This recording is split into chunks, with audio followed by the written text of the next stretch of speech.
They talk about, how bad InfoWars was, that show. Yeah. How are they any different? And Tapper now, after misleading the American people, attempting to manipulate elections, knowing full well that they were lying, how is that any different than any other criminal thing? But, we're going to put it on Biden. Tyrus goes absolutely off on Jake Tapper and the rest of the legacy media in this clip. These so-called journalists are now trying to rewrite history, desperately spinning the narrative to cover up the fact that they've been lying to the American people about Joe Biden's mental health for years, and Tyrus just isn't having it. He tears into these media puppets like Jake Tapper, Rachel Maddow, and the rest for their shameless dishonesty and outright propaganda. Let's get into this clip, guys. There were others, too.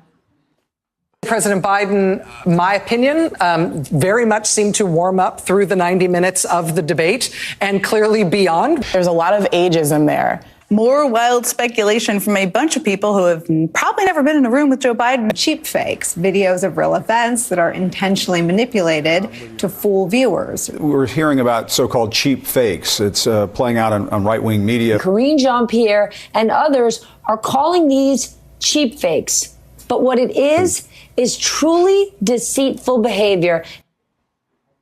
It's amazing. Joe Biden wasn't running circles around anyone. The talking heads were circling their wagons around him. And now these new books are designed to protect the media. Listen to this fat boy spin. Biden can't refute the basic facts of what happened. I think it is really interesting how Tapper and Thompson are also giving an answer to all the liberals, all the Trump opponents who are saying, why are you focusing on Biden? Why are you reporting out what went wrong with Biden? Well, the answer is right here in these first excerpts that are coming out. The authors say that, quote, Democrats deceived the country about Biden's abilities. And in the words of George Clooney, that's how Trump won. I'm starting to think obesity isn't his biggest flaw. No, that's not even how Trump won. That's how Biden was forced out. Even Stelter's analysis of the truth is a lie. I tell him to eat, but with his diet, that would be an improvement. He's trying to shift the cover up onto the Bidens as if his stubby fat fingers weren't all over it. Sorry, I don't blame senile people for being senile. I blame the people who let them run the country. The media is now like the guy involved in a heist who narcs on the rest of his gang, hoping for immunity from prosecution. I wonder what the author of this shocking book thinks the bottom line is. The bottom line is the White House was lying, not only to the press, not only to the public, but they were lying to members of their own cabinet. They were lying to White House staffers. They were lying to Democratic members of Congress, to donors about how bad things had gotten. So the White House was lying to the press. Okay, case closed. Wow, you think the media would provide a little pushback against the word of the White House? I mean, they are journalists, right? If it were Trump, they would have. These so-called reporters, they're no better than Pornhub when they ask you if its users are over 18. Okay, you are? Great. Here's your kangaroo porn. The White House's press job is to make the boss look good. Have you ever heard of spin? It's lying. And you challenge it by doing your job. But instead, you gaslit us for doing your job. How do you think it makes little kids with stutters feel when they see you make a comment like that? It's very clearly a cognitive decline. Okay. That's what I'm referring to. It makes me uncomfortable You have to no watch somebody on stage It's so amazing. It's so amazing to me that the Washington Post just put out a piece examining how President Biden embraces his stutter, talking about it, while Trump mocks it, exaggerates it, belittles it. He's sharp physically. I mean, mentally. Yeah. I think the question is physically, right? He's 81. And his memory, it doesn't seem great. It's not horrible.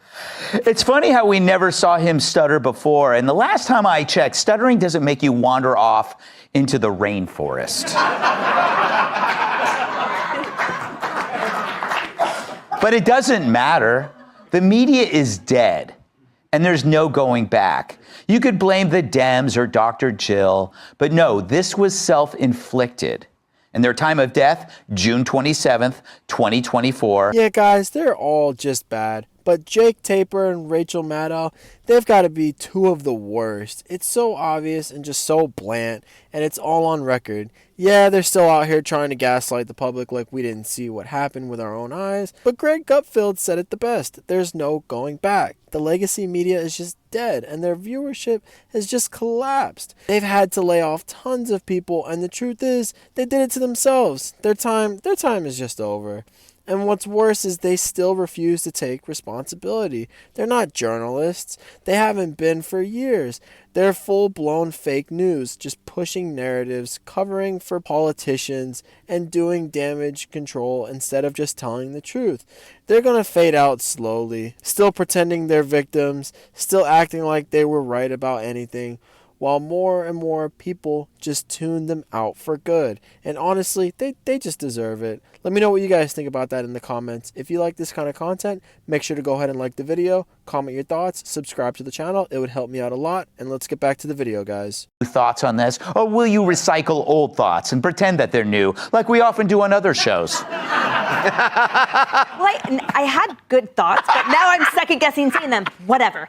What I was going to say, and maybe you've heard it before, but it just blows my mind the amount that they swallowed what was given them, that they recited the script given to them. Because here's the thing, when we see the contrast, remember the joke President Trump made, a joke about if he got the presidency again, the day one, yeah, I'll be a dictator. Right. The analysis that we got from all of those talking heads, the articles written about what he would do and what it all means. Why was there not an iota of that same scrutiny when we did learn that the Parkinson's specialist visited Biden 6 times in 9 months? What about those denials? So I totally reject, obviously, the premise that they didn't have anything to do with it, but that simply they were lied to, because the whole point of the media is that they're supposed to be fact-finding. That's the investigations we're supposed to rely on. Here's who I think, however, needs to hold accountability.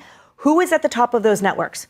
The producers, the directors, the people truly in decision-making capacities. That talent on air, they're going to keep lying, they're going to keep spinning, they're going to keep trying to get their airtime. Everyone in those decision-making roles needs to terminate everyone, because the only accountability we're going to see is unemployment. I think we should even go further with mass executions. I'm down. I'm kidding. That was a trick, Emily, to see if you'd be for it. You disgust me. Tyrus. Yeah, I'm disgusted. I am disgusted that you would be for mass execution. Yes. Wow. What can we say that we have? I feel like but we were right. We're not saying enough. We have to stop. There's no difference between everyone's talking about how horrible P. Diddy is. Yeah. The propaganda media is the same person. Yes. Biden is the victim. He's the gullible fool. Yes. They knew his arrogance. He refused to admit he was sick because he wanted to beat Trump. They knew. So they knew it. They knew he'd be happy with the sunglasses and jacket. He just wanted to be president. Yes. So, and his, was it Harold today? They talked about his 40 years of service. Yeah. He should have did 2. Yeah. Because he's worthless. But they were willing participants. They benefited from it. They profited. Lives were lost. Mm-hmm. Decisions were made. Do I need to remind everybody of Afghanistan? The president didn't make that call with a cue card. Yeah. The people who are doing it. So, and what do they have? They have the gift of the ignorance that is Joe Biden, who will still walk out and try to prove to everybody that he's not sick. Yes. So they will continue. And now they're like, oh, he tricked. No. This is what bad people do. When they have a fall guy, they put it all on the fall guy so they can continue business as usual. Mm-hmm. This, they talk about, how bad InfoWars was, that show. Yeah. How are they any different? Yes. And Tapper now, after misleading the American people, attempting to manipulate elections, knowing full well that they were lying, how is that any different than any other criminal thing? But, we're going to put it on Biden. Biden is a idiot. He refuses to admit he's sick. His family hates him so much they were fine with it. Mm-hmm. And the media and the people, the Pierres and the people in the back got to run the little progressive agenda, and everybody got to make decisions and leadership and whatever. No, this is not what we need to say. These books do is they are a blueprint for the crimes that they committed. Yeah. They're just telling they knew when bath time was. They knew when nap time was, and that's when they did their evil business. All right. Yeah, guys, Tyrus brought up something that I think is pretty true. Everyone around Joe Biden knew exactly what was going on. They knew he was mentally slipping. They knew he wasn't in control. And instead of doing something about it, they just let it happen. Worse, they even used him. From his own family to members of his own party and even his own staff, no one stepped in to protect him or the country. They just pushed their own agenda, had him sign whatever they wanted, and acted like everything was fine. And Joe Biden being too arrogant and too far gone to realize what was really happening. And just went along with everything. And the people who paid the price, that's everyone. That's all of us Americans. We spent 4 years under a president who clearly wasn't capable of leading, and it's taken a toll on this country. Meanwhile, the people around him were just using the system for their own benefit. And someone else on the panel made another great point. We always focus on the faces. Jake Tapper, Rachel Maddow, and all the usual suspects. But they're just reading the script. The real blame lies with the people behind the scenes, the producers, the decision makers, the ones telling them what to say and what to ignore. Those are the people who shaped the lies. Those are the ones responsible for deceiving the country, for keeping up the act, and for pushing a false narrative, no matter the damage it caused. So I want to hear from you. What should happen now that they're trying to rewrite history and pretend like none of this ever happened? Should there be any accountability? Let me know what you guys think about this topic in the comments, and I'll see you guys on the next video.